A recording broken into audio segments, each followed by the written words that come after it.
አልነጋለት ያለው መካከለኛው ምስራቅ አሁንም መታመሱን ቀጥሏል። አሜሪካ በሶሪያ ከባድ ጥቃት ሰንዝራለች። ኢላማዬ የአይኤስ ኃይሎች ናቸው ብትልም ግን ደግሞ ወታደራዊ ኢላማ እንዳለው በግልጽ ተቀምጧል። ከዛ ውጭም ደግሞ የሶሪያ መንግስት አልሻራ ምራሹ ማለት ነው በኤስዲኤፍ አሊያም በሶሪያ ዲሞክራሲያዊ ኃይሎች ላይ ጥቃት መሰንዘሩን ቀጥሏል። አሌፖ እየታመሰች ይገኛል። አሌፖን ኤስዲኤፍ ለቆቷል ቢባልም ጉዳዩ ግን አስቸጋሪ መሆኑን ለመገመት አያዳግትም ተብሏል። እዛው መካከለኛው ምስራቅ ላይ ደግሞ የኢራን ተቃውሞ ተባብሶ ቀጥሏል። ይሄኛውን የፖለቲካ አውድ ሰዎች በተለያየ አቅጣጫ እየተመለከቱት ይገኛል።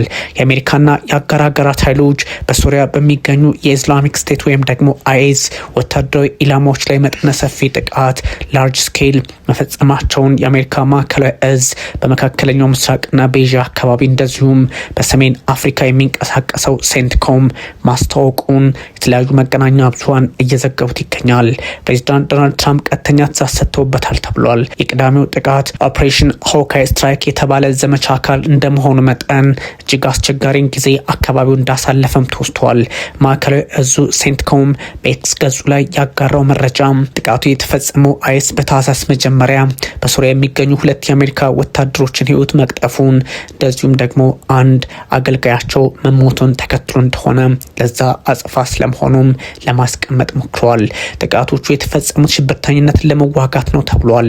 በአካባቢው የሚገኙ የአሜሪካና አጋር ኃይሎችን ለመጠበቅ በማሰብ እንደሆነ ሴንትኮም አሊያም ማዕከላዊ እዙ ቢያስቀምጥም ግን ደግሞ አሜሪካ በሽብር ሰበብ መካከለኛው ምስራቅን በተለያየ አጋጣሚ ለማመስ የምትሄድበት ርቀት እንደሆነ ፍንጭ የሚሰጥም ነው ተብሏል። አሁን ያስተላለፍነው መልእክት ጠንካራ ነው። ተዋጊዎቻችሁን ከጎዳችሁ ምንም ያህል ፍትህን ለማምለጥ የትም ብትደበቁ እናገኛችኋለን በሚል እነ ፕሬዚዳንት ዶናልድ ትራምፕ በአስተዳደራቸው በኩል ሀሳቡን ለመስጠት ይሞክራሉ። በተለይም ማዕከላዊ እዙ ሴንትኮም በኤክስ ገጹ ይህን ነው ያስነብበው።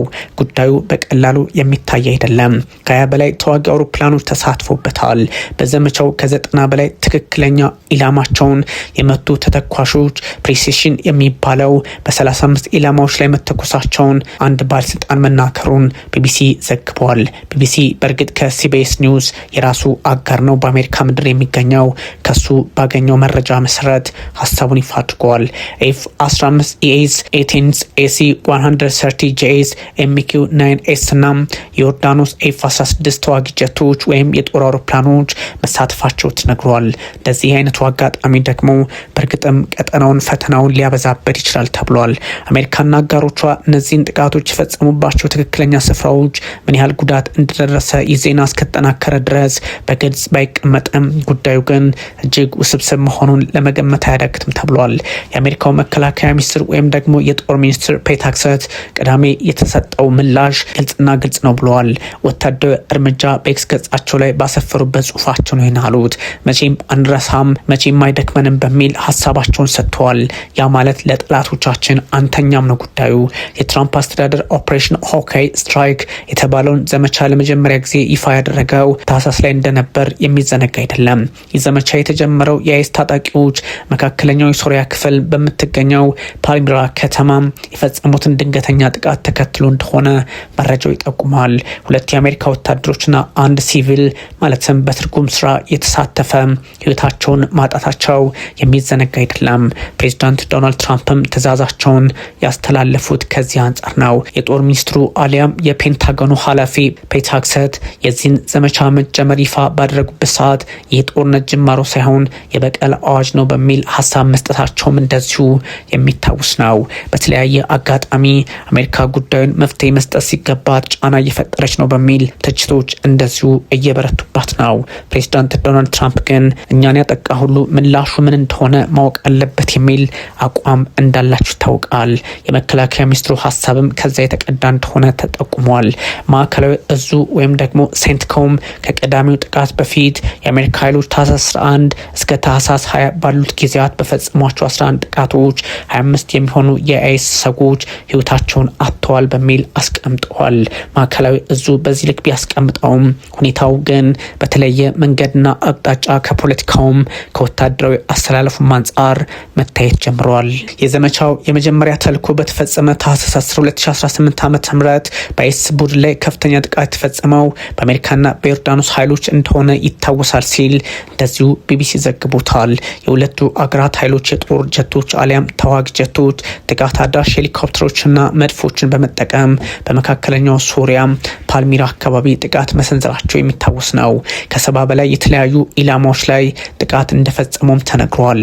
ይህ ደግሞ በሶሪያ ያለውን የፖለቲካ ሁኔታ ሌላ ፈተና ውስጥ ሊያስገባው ይችላል ተብሏል። በመጀመሪያው ኦፕሬሽን ሰዓት ወይም ዘመቻ ወቅት በሚታወቁ የአይስ መሰረተ ልማቶች ላይ የተፈጸመ ጥቃት ነበረ። ኢላማውን የጠበቀ ተብሏል። ግን ደግሞ አስቸጋሪ የሚሆነው የፕሬዝዳንት ዶናልድ ትራምፕ አቋም በየአቅጣጫው እየተበተነ መሄዱ ነው። ባለፈው ዓመት ታህሳስ ላይ ፕሬዝዳንት በሽር አልአሳድ አገዛዝ መውደቅን ተከትሎ አካባቢው ሰላም ያገኛል ቢባልም አሁንም ውጥረቱ በተለያየ አቅጣጫ መልኩን እየቀየረ ቀጥሏል። ለ13 ዓመታት አገሪቱ የእርስ በርስ ውጥረት ውስጥ ነበረች። ያ ማለት ሶሪያ ጦርነቱ ትንሽ ጋብ ቢልም አሁንም የሶሪያ መንግስት የተለያየ ጫና ውስጥ ገብቷል። አማጺ ኃይሎች በሽር አልአሳድን ከስልጣን ካስወገዱ በኋላ አሁን መንግስት ሆነዋል። እነ አህመድ አልሸራ ወይም በውጊያ ስሙ አቡ መሐመድ አልጁላኒ ማለት ነው። አገራቸውን በፕሬዝዳንትነት እየመሩ ይገኛል። ቀደም ሲል ከአልቃይዳና ከተለያዩ ኃይሎች እንደዚሁም ከአይስ ጋር አብረው ሰርተዋል ሲባሉ የነበሩት አልጁላኒ ታይቼስን በመምራት አሁን ፖለቲካውን ከፍ አድርገው ሶሪያን ማስተዳደር ጀምረዋል። በእርግጥም አይስንና አልቃይዳን የመሩ አይመስሉም። ዴሞክራሲያዊ ሆነው ሲፈልጉ ወደ ሩሲያ ከዛም ደግሞ ወደ አሜሪካ፣ ወደ ፈረንሳይና ወደ ተለያዩ አካባቢዎች በመንቀሳቀስ ፖለቲካዊ አቅማቸውን በማሳየት ላይ የሚገኙ ሆነዋል። ለዚህም ነው የእሳቸው የፖለቲካ አካሄድ ትርጉም ያለው ነው እየተባለላቸው የሚገኘው። ጎልማሳው ፕሬዝዳንት የዶናልድ ትራምፕን የፖለቲካ ፍላጎትን በተለየ አቅጣጫ ለማየት እድል ይሰጣቸዋል ተብሎ ይታሰባል። ባለበት ደግሞ አሁን ሶሪያ በተለያየ አጋጣሚ ነውጥ ውስጥ እንደሆነች ይታወቃል። በተለይም ደግሞ የሶሪያ ኃይሎች ኤስዲኤፍ ፋይተሮችን ወይም ተዋጊዎችን እየተፋለሙ ከአሌፖ ማስወጣታቸው ይህኑ በግልጽ የሚያሳይ ነው። በሺዎች የሚቆጠሩ ሰዎች ከአሌፖ ተፈናቅለዋል። ይህ ደግሞ በኤስዲኤፍና በሶሪያ ኃይሎች መካከል በተፈጠረው ውጥረትና ጦርነት እንደሆነ በግልጽ ተቀምጧል።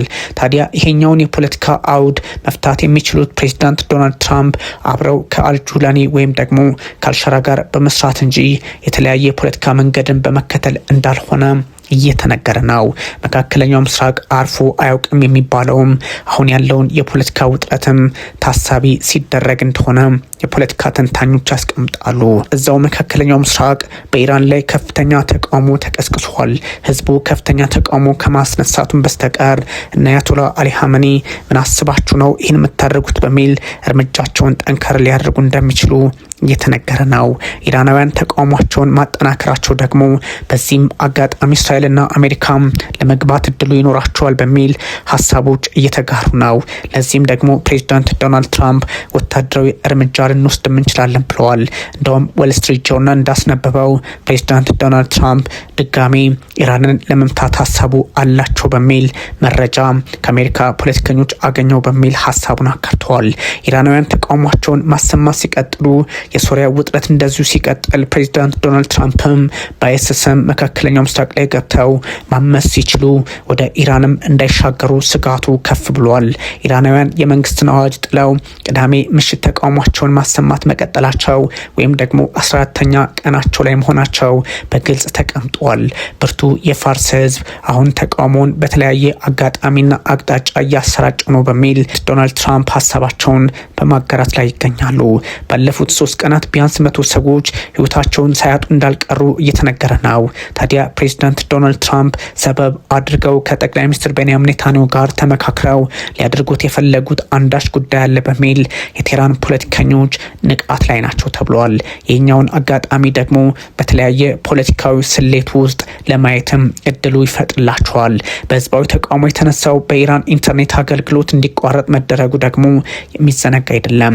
ለዚህ ደግሞ አያቶላ አሊ ሀመኒ ፕሬዝዳንት ዶናልድ ትራምፕን ለማስደሰት ብላችሁ እናንተ አገራችሁን አትበጥብጡ በሚል ከበድ ያለ ማስጠንቀቂያ ለተቃዋሚዎች ሰጥተዋቸዋል።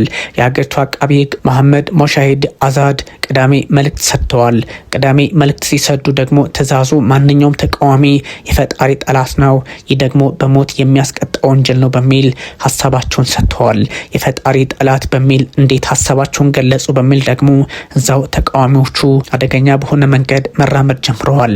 ያ ማለት የፈጣሪ ጠላት ሲሉ እና አያቶላ አሊ ሀመኒን ለምን ትቃወማላችሁ የሚል ትርጓሜ ያለው ሆኖ ተመዝግቧል። ከሁለት ሳምንታት በፊት የተጀመረ ተቃውሞ ነው 14ኛ ቀኑን ይዟል። በመቶዎች የሚቆጠሩ ሰዎች በቁጥጥር ስር መዋላቸውም እየተነገረ ነው። በኑሮ ውድነት ምክንያት የተቀሰቀሰው ህዝባዊ ማዕበል ወይም ደግሞ ተቃውሞ በመላ ሀገሪቱ ተስፋፍቷል። በቴህራንና በሌሎች ግዙፍ ከተሞች እየታየ ነው። ከመቶ በላይ ከተማዎች ሰልፍ እየተስተናገደ ሲሆን በእርግጥም የፋርስ ህዝብ ጫና ውስጥም ሆኖም ቢሆን መብቱን ያስከብራል የሚል አተረጓጎምም ያለ ሆኗል። ፋርሶች አሊያም የፐርሺያ ስልጣኔ ባለቤቶች ኢራኖች በየትኛውም አጋጣሚ በመካከለኛው ምስራቅ ጎልተው ለመውጣት ሂደቱ ይህ ነው የሚል ምዕራባዊ ተኮር ሀሳብም እየተሰጣቸው ይገኛል። በእርግጥም የኢራን ሰዎች ስልጡን ከመሆናቸውን ባሻገር አሁን ያለውን ሁኔታ ደግሞ በተለያየ አጋጣሚ ለምዕራቡ ዓለም አያቶላ አሊ ኻሜኒን አስተዳደራቸውን አሳልፈው እንዳይሰጡም ስጋት አለ። የምዕራቡ ዓለም ለኢራናውያን አስበው ሳይሆን አያቶላ አሊ ኻሜኒን ጫና ውስጥ ለማስገባት አስበው ያደረጉት ነው በሚል ሀሳብ እየተሰጠ ነው። ኻሜኒ ተቃዋሚዎችን ምድረ አጥፊ በሚል ስም ሰጥተዋቸዋል። አሊያም ደግሞ እንደ መንጋም መቁጠራቸው በርካቶችን እያነጋገረ ይገኛል። የአሜሪካ ፕሬዚዳንት ዶናልድ ትራምፕን ለማስደሰት የምታደርጉት ጥረት አይሳካላችሁም፣ ደግሞ ይህ አገራችሁ እንደካዳችሁ ቁጠሩት በሚል ሀሳብ ለመስጠት ሞክረዋል። አያቶላ አሊ ኻሜኒ የኢራን መንግስት ተቃውሞውን ለማርገብ የኢንተርኔት አገልግሎት እንዲቋረጥ ከማድረጉን ባሻገር እና ማሱድ ፔዜሽኪያን ፕሬዚደንቱ ማለት ነው ሁኔታውን ረገብ አድርጉት በሚል የመንግስት ኃይሎችንም እና አይአርጂሲን ጭምር እንዲሁም ህዝቡን ሀሳብ ለመስጠት ሞክረዋል። ዴሞክራሲያዊ አገር ነን የሚል አቋምም አላቸው። የኢራን ኢንተርኔት አገልግሎት ውስን ሲሆን ዳታው ደግሞ በመንግስት ከፍተኛ ቁጥጥር የሚደረግበት በመሆኑ እጅጉን አስቸጋሪ ጊዜ ኢራናውያን ያሳለፉ መሆኑን ግን ለመገመት አያስቸግርም ተብሏል። አሁን ተቃውሞ አስቸጋሪ ከመሆኑም በላይ ከ3 ዓመት በፊት ከታየው ሴቶች ህይወት ነጻነት ከተሰኘው ተቃውሞ ከበድ ያለ መሆኑን ተንታኞች ያስቀምጣሉ። እና አያቶላ አሊ ኻሜኒ ደግሞ እርምጃቸው ከባድ ሊሆን እንደሚችል እየተቀመጠ ነው። የኢንተርኔት ጥናት ባለሙያዎች በተለያየ አጋጣሚ የሀገሪቱን ህዝብ ለመቆጣጠር የተደረገ ጥረት በሚል ሀሳብ ለመስጠት እየሞከሩ ነው። ይህ ባለበት ሁኔታ ሶሪያ ውስጥ አይስን የደበደበችው አሜሪካ ለመርዳት ኢራናውያን ዝግጁ ነኝ በሚል ደግሞ ሌላ ሀሳብ ሰጥታለች። የአሜሪካው ፕሬዚዳንት ዶናልድ ትራምፕ በማህበራዊ ሚዲያቸው ማለትም በትሩዛቸው ኢራን ነጻነትን እየሻተች ወይም እየፈለገች ነው ብለዋል። ይህ አስፈላጊ ከሆነ ከዚህ ቀደም ታይቶ በማይታወቅ ሁኔታ አሜሪካ ለመርዳት ተዘጋጅታለች፣ ዝግጁ ናት በሚል ሀሳብ ሰጥተዋል። በትሩዝ ሶሻል ሚዲያቸው ያስቀመጡት ነው። ትራምፕ ዝርዝር መረጃ አልሰጡበትም። ያም ሆኖ ግን አንዳች ጉዳይ እያሰቡ አሊያም እያሴሩ እንደሆነ አያቶላ አሊ ኻሜኒ መረጃ አላቸው። የአሜሪካ መገናኛ ብዙሃን ፕሬዚዳንቱ በኢራን ላይ ሊወሰዱ ስለሚችሉ ወታደራዊ እርምጃዎች ማብራሪያ ተሰጥቷቸዋል ሲሉ ዘግበውታል። አሜሪካ በኢራን የኒውክሌር ማብላያዎች ላይ እርምጃ መውሰዷ የሚዘነጋ አይደለምና አሁንም እንደዚህ አይነት አጋጣሚዎችን ለመጠቀም ፍላጎት እንዳላቸው ሀሳቦች የተጋሩ ነው። ካለፈው አርብ ጀምሮ እንኳን በ3 ሆስፒታሎች የሚገኙ ሰራተኞች በተጎጆች ቁጥር ምክንያት አገልግሎት መስጠት ተስኗቸዋል። ይህ እጅግ አስቸጋሪ ነው። እንደዚህ አይነቱን አጋጣሚ ደግሞ ምዕራባውያን ለራሳቸው የፖለቲካ ፍላጎት ሊያውሉት ካልሆነ በስተቀር ከእናንተ ጋር ምንም የሚያገናኘው ጉዳይ የለም በሚል እነ አያቶላ አሊ ኻሜኒ ሀሳባቸውን በመስጠት ላይ ይገኛሉ። አሁን ይሄኛው መካከለኛው ምስራቅ ከሶሪያ እስከ ኢራን ሰላም አይደለም። የመን ውስጥም በደቡባዊ ኃይሎች ማለትም ደቡባዊ ተገንጣዮቹ ኤስቴስ ቦታቸውን ለቀው የየመን መንግስት ተቆጣጠር ያለው ባለበት አጋጣሚ እጅጉን አስቸጋሪ መድረክ እየተፈጠረ እንደሆነ የሚጠቁም ያደርገዋል።